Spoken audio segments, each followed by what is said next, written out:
in boxes is true in many of our lives. And so, God says, David is my choice.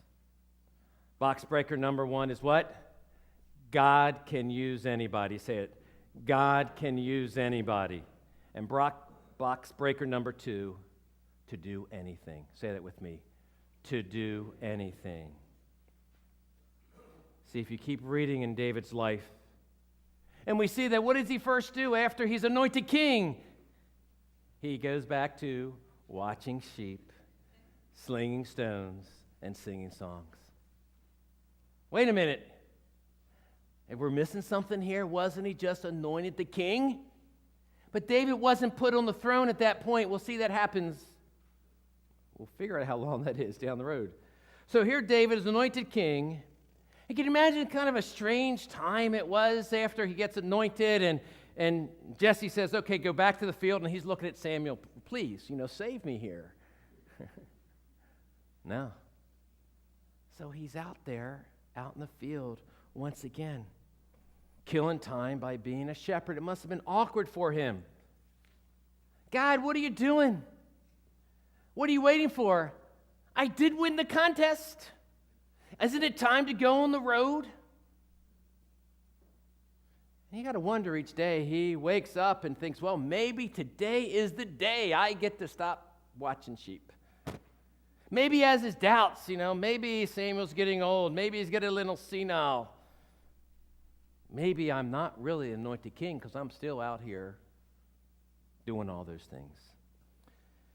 And so, as the story continues, chapter 16, verse 14, it tells us the Spirit of the Lord left Saul, and he was depressed, and all kinds of bad things were happening. And so the folks, and what can we do? And so one of the folks around us said, hey, one of Jesse's youngest sons plays the harp and sings. Maybe if we have him come in and play for you, it'll soothe your spirit and kind of help you through this time. And Saul agrees and sends for him. And so we find that David gets to sing his songs and soothe the king, and there's a good relationship that begins there. And as soon as it's over, he goes back to doing all those things. So we find that a little bit later, David's probably around 18 at this time, because we know he's not old enough to fight in the army, which is age 20. And so Jesse calls him in from the field and tells him that his brothers are fighting the Philistines. Go see your brothers, encourage them, and here, take some food for them to eat, some pizza and some Starbucks. They'll like that. So David goes to the battlefield where the Israelites are not fighting the Philistines. They're standing around watching each other.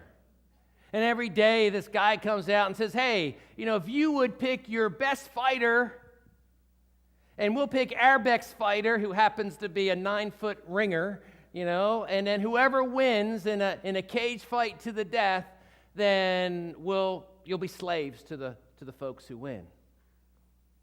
So there have been no takers for a while. So every day this guy comes out and says that. And so David hears this giant mocking the armies of God, and 1 Samuel 17:11 reports this. When Saul and the Israelites heard this, they were terrified and deeply shaken. They were scared. When David hears this, he says in verse 26, who is this pagan Philistine anyway, that he is allowed to defy the armies of the living God? They said, why is he allowed to talk like this? Who does he think he is? Somebody needs to shut him up. Now, I know we have a lot of youth here, and probably in this age group, but moms and dads, if you've ever had like a 16, 17, 18, 19, 20-year-old who going to change the world, and they come and tell you what they're going to do, they're going to fix everything. Have you ever had that happen, at some point? And they come in all charged up, this is this, and in my school I'm going to do this, or my workplace I'm going to do that, or I'm going to go do this, and they're just on fire, and you're all excited, and you just say, well, it sounds like a little bit different than what you told me last week or the week before. And we just kind of poo-poo it. We just kind of throw the wet blanket on it, and we tell them why they can't do this. It's not going to happen, And so after a while, you've trained them pretty well, because then you don't hear it anymore.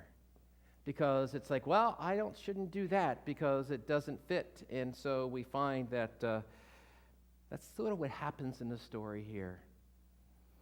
So, because David goes to Saul, verse 32. Don't worry about this Philistine, David told Saul. I'll go fight him.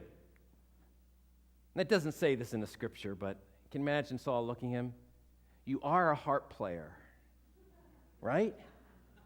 You are the guy that plays harp with me, and I can't have my harp player go battle a giant. I mean, there's a disconnect. And so, but David's saying, nope, I've got this. I've got this covered. Now, Saul doesn't have any options, but in verse 33, he basically is saying, don't be ridiculous. There's no way you can fight this Philistine and possibly win. You're only a boy, and he's been a man of war since his youth. Now, I'm not sure what kind of God Saul was believing in at this point. Even probably a smaller box than this. But Saul doesn't have a choice. For weeks, folks have been challenging, and no one else has stepped up, so he's stuck with David. So he says, okay, go ahead, wear my armor if that'll help maybe. And he says, no, I don't feel right doing that. I'm not used to it. So David goes out there. And gee, what does he take with him? A sling. You know what God is doing here? Box breaker number 1 is God can use anybody. Box breaker number 2, to do anything. So finally, the opportunity comes for David to be used. And I think for years, David felt like he was just wasting time treading water out there in the fields as a shepherd singing songs and slinging rocks. But what happens? What God uses, do you notice what God uses?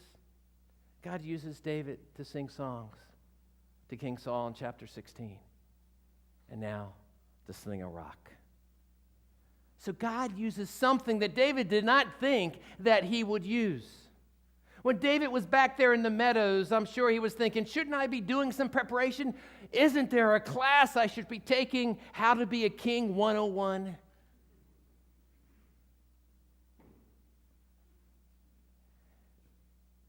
At times in our lives, we feel that the things we're doing right now, we're saying, well, this has nothing to do with God in my life.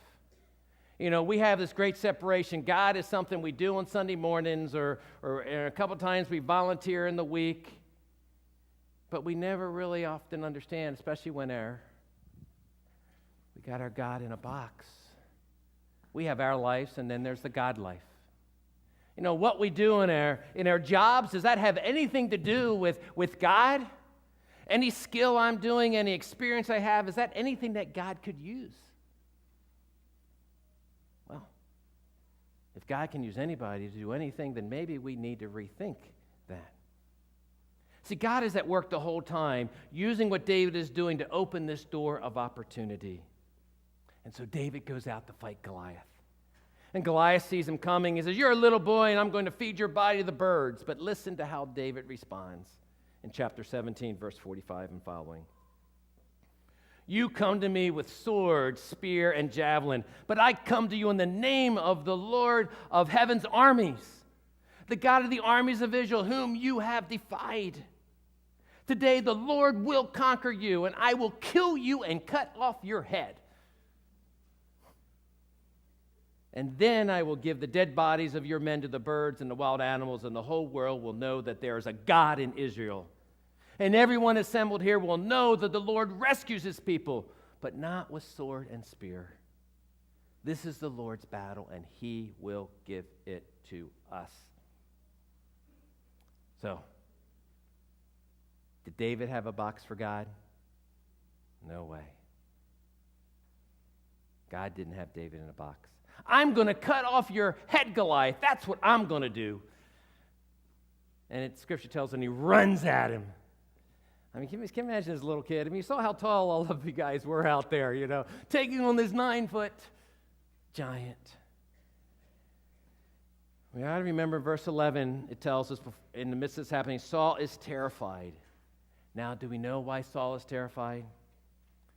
When you put God in a box, if this is how small your God is, you become consumed with fear. And we're always asking the what if question. Imagine all those on the side saying, what if? Huh? Goliath wins. What if our nation becomes a slave to them? What if they take our land? And then we add our what ifs to that. What if the economy doesn't come back? What if it is cancer? What if I spend the rest of my life alone? What if I don't get into that college? What if my friends really find out about my fears or my secrets? What if there is another terrorist attack? What if the next hurricane comes up the Chesapeake? What if? What if? What if? And when your God lives in a small box, the what ifs dominates our lives. All we can see is the what if of the situation. David doesn't see the what if of the situation. Do we know what David sees? David sees the who is of the situation. I mean, growing up, we keep hearing the story of the battle of David and Goliath. We call it that time and again, David and Goliath battle. But David is saying, no. It's not my battle. It's not David versus Goliath. It's God versus Goliath. And there's really no fight here. So in verse 33, Saul says it can't be done. And that's what we say when we put God in a box. God can't do that. God cannot heal. God cannot forgive. God cannot use. God cannot provide. God cannot redeem. And David says, yes, God can. The Lord will do it.